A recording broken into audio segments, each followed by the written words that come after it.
Seguimos con las noticias de contexto global en esta noche. Comencemos con los titulares. En cuenta regresiva para la segunda ronda de negociaciones nucleares este martes, Irán desplegó sus tropas en el estrecho de Hormuz para ejercicios militares. Una respuesta a Estados Unidos, que se sentará en la mesa de diálogo a la par de sus amenazas marítimas, con portaaviones y buques de guerra en el mar Arábigo. El presidente de Estados Unidos, Donald Trump, calificó a Cuba de nación fallida y agregó que siguen conversaciones con el régimen castrista, pero advirtió que una operación allí no sería complicada e hizo una comparación con Venezuela. El embargo petrolero del mandatario sigue en tanto asfixiando a la isla. Y Perú se prepara para una nueva jornada de moción de censura. Este martes el Parlamento debatirá en sesión extraordinaria una eventual destitución del presidente José Gerí, acusado de inconducta funcional y falta de idoneidad por presunto tráfico de influencias y por su rol en la contratación de 9 mujeres en su gobierno.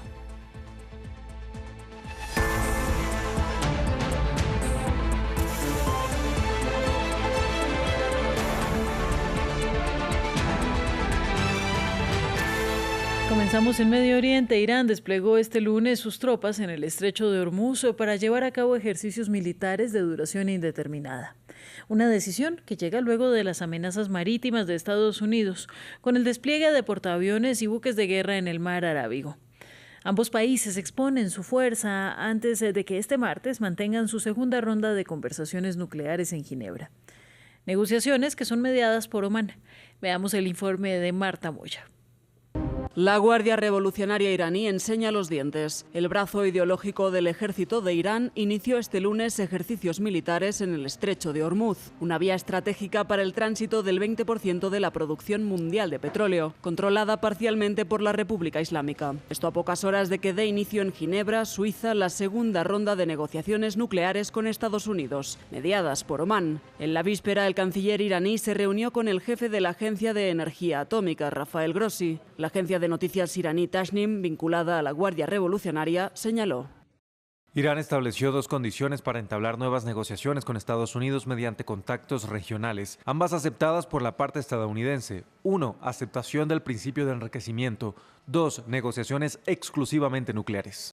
Desde Hungría, el secretario de Estado estadounidense señaló que Washington prioriza la diplomacia, pero mantiene el recelo por la autoridad chiita que gobierna Irán.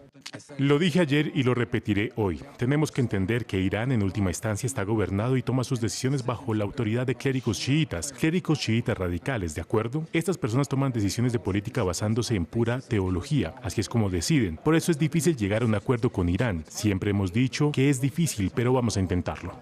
Por su parte, Estados Unidos aumenta su flota naval en el mar Arábigo, con el traslado del portaaviones USS Gerald Ford, que se suma al Abraham Lincoln cerca de las costas iraníes. Amenazas de lado y lado a puertas de las conversaciones. Entre abril y junio de 2025, Teherán y Washington sostuvieron 5 rondas de negociación nuclear, que se dinamitaron cuando Estados Unidos bombardeó las plantas nucleares del país persa el 22 de junio.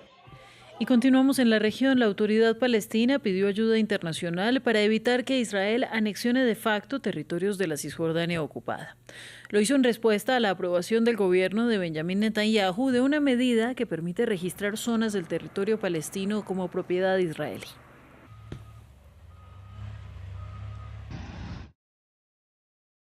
Y la Unión Europea condenaron la medida, que se conoce en un contexto en el que el alto comisionado de la ONU de los Derechos Humanos, Volker Turk, alertó de pasos rápidos para cambiar permanentemente la demografía del territorio palestino y del despojo a su población. Israel refuerza aún más su control sobre Cisjordania. De ahora en adelante, si el ocupante de un terreno no puede presentar un título de propiedad, su parcela será considerada como perteneciente a Israel, que podrá disponer de ella como desee.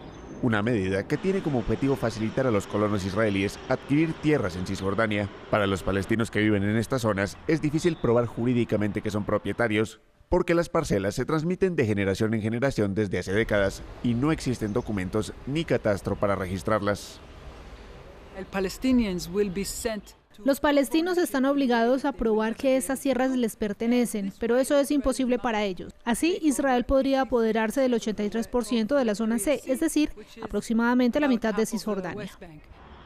Es la primera vez que se introduce una medida de este tipo desde 1967, fecha en la que Israel tomó control del territorio.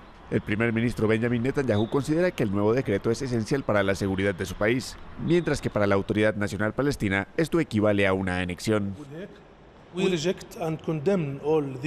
Rechazamos y condenamos todas estas medidas israelíes que buscan extender el control israelí sobre los territorios palestinos ocupados. Estas medidas son ilegales, son nulas y sin efecto, y en ningún caso pueden desafiar la realidad. En los últimos meses, Israel ha intensificado la construcción de colonias, legalizando construcciones, realizando importantes cambios burocráticos para reforzar su control sobre el territorio palestino y yendo en contravía de los acuerdos internacionales vigentes. En Noticias de América Latina, la situación en Cuba se complica en estos días por la acumulación de residuos en las calles de la isla. A raíz de la escasez de combustible, los camiones destinados a la recogida de basuras tienen dificultades para operar con normalidad, algo que genera preocupación.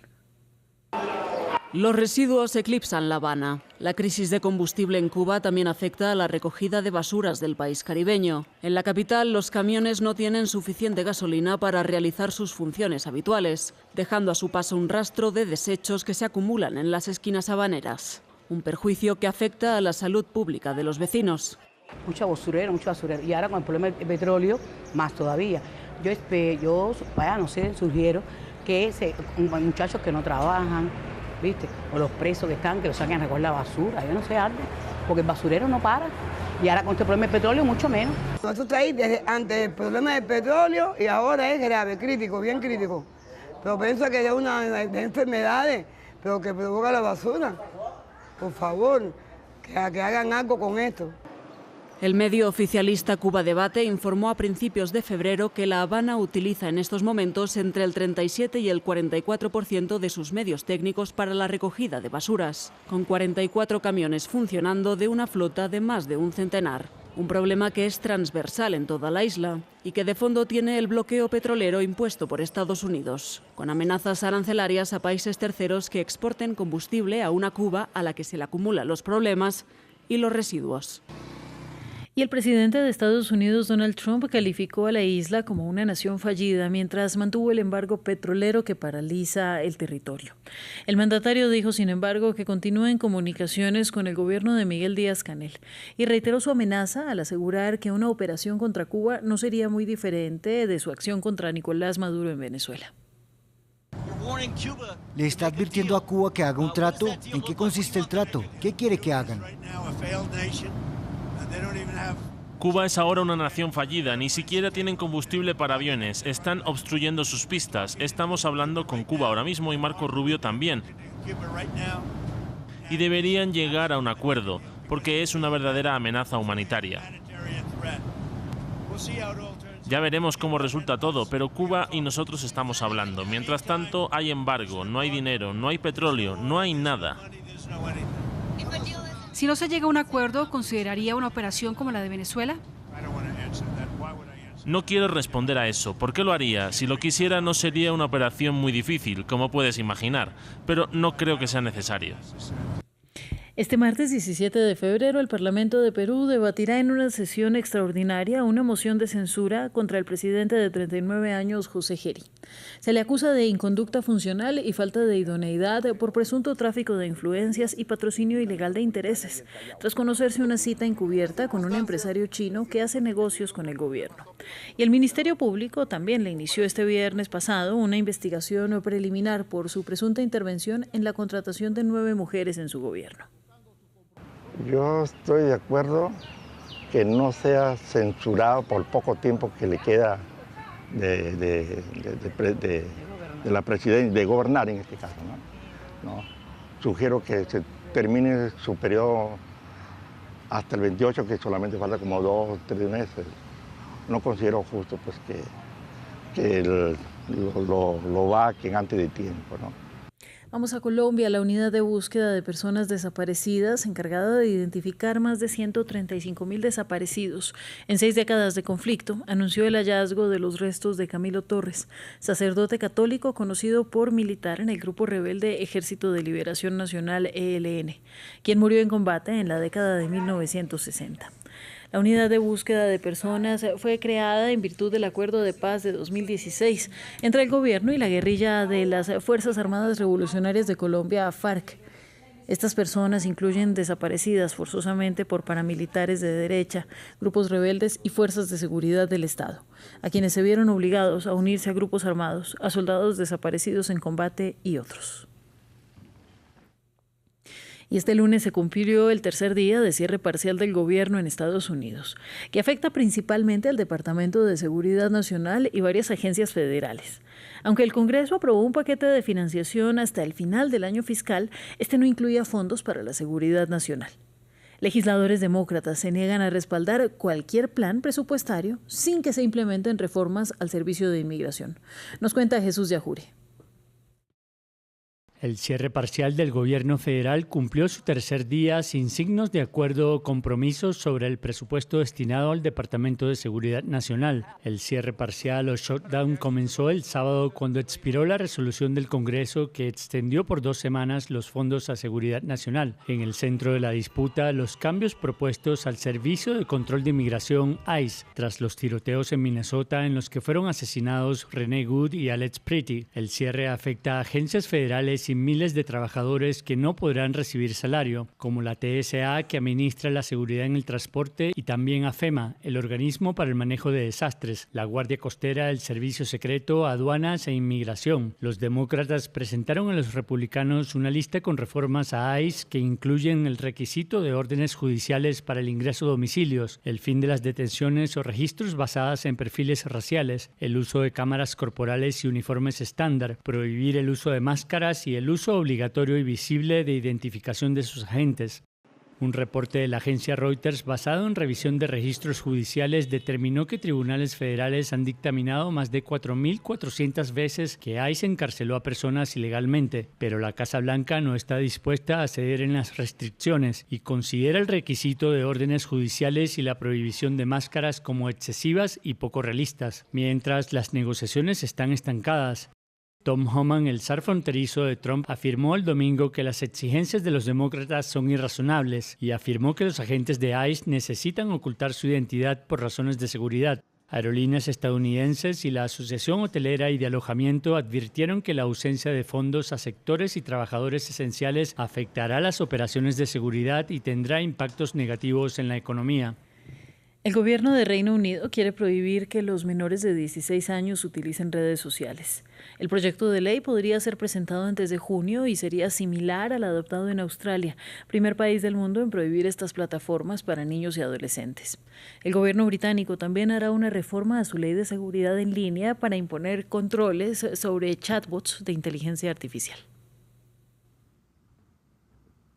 Además de prohibir el acceso a redes sociales a menores de 16 años, Reino Unido prevé imponer controles sobre los chatbots de inteligencia artificial. Los proveedores serán responsables de evitar que estos generen contenidos ilegales o perjudiciales. El proyecto será presentado antes de junio y la prohibición sería similar a la adoptada en Australia. España, Portugal, Grecia y Eslovenia también planean prohibiciones similares. La medida se anuncia tras el escándalo contra Grok, el chatbot propiedad de Elon Musk, que permitía generar imágenes sexualizadas de mujeres y niños. Tenemos que lidiar con los bots de inteligencia artificial. Esto es algo relativamente nuevo y lo vimos con Grok, un bot de inteligencia artificial al que se le podía ordenar que desnudara a la gente. Fue absolutamente repugnante. Por eso necesitamos tomar las medidas necesarias para los bots de la inteligencia artificial y los chatbots. ¿Qué más debemos hacer? Aquí es donde consideramos el acceso a redes para menores de 16 años. ¿Debería prohibirse por completo? El mes pasado, el gobierno británico lanzó una consulta sobre el veto de redes sociales y trabaja para cerrar un vacío y reformar la Ley de Seguridad en Línea de 2023, una de las más estrictas del mundo que no cubre las interacciones con los chatbots de inteligencia artificial, un tema que preocupa al gobierno.